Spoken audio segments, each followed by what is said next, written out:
everyone.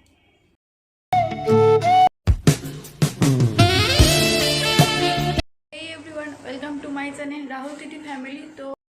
তো বর এখন ডিউটি যাবে, তাই একটু আমি হেল্প করে দিচ্ছিলাম। আর ঘরের চারিদিকে শুধু জামা কাপড় মেলা, কি করব। এদিকে একদম বর্ষা নেমে গেছে, একটুও থামছে না বৃষ্টি, একটু একটু করে থামছে, আবার শুরু হচ্ছে। তো জামা কাপড়ও শুকাতে যাইছে না, তো ঘরেও এরকমভাবে মিলতে হচ্ছে।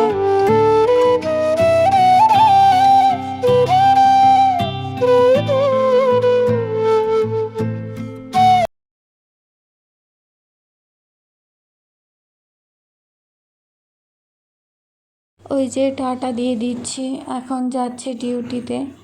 তো এখান থেকে আমি দেখি দাঁড়িয়ে দাঁড়িয়ে ও যতক্ষণ না যে টার্নিংটার কাছে যাচ্ছে ততক্ষণ আমি দাঁড়িয়ে দেখি।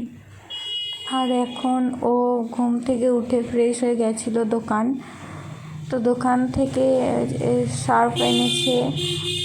সার্ফ না, যদি ওটা কি আমি নিজেও এখনও জানি না, সানলাইট এরকম কিছু হবে। তো এদের চানাচুরের প্যাকেট এনেছে, চানাচুর ছিল না, শেষ হয়ে গেছিলো। আর এদিকে দুটো চিপস এনেছে আমার জন্য, আর এদিকে তেল এনেছে। আর আমার জলখাবার খাওয়া কমপ্লিট, ও খাওয়া দাওয়া করেই বেরিয়ে গেল। তো কিছু জামা কাপড় সার্ফ দিয়েছি, কিন্তু আজকে সকাল থেকে বৃষ্টি আর মেঘলা মেঘলা ওয়েদার, জানি না কি হবে। তো এখন বৃষ্টিটা একটু কমেছে, তো চলো। তো আজকে হবে ডাঁটার তরকারি। আর ভিডিওটা এই পর্যন্তই। সবাই ভালো থাকবে, সুস্থ থাকবে আর সাবধানে থাকবে।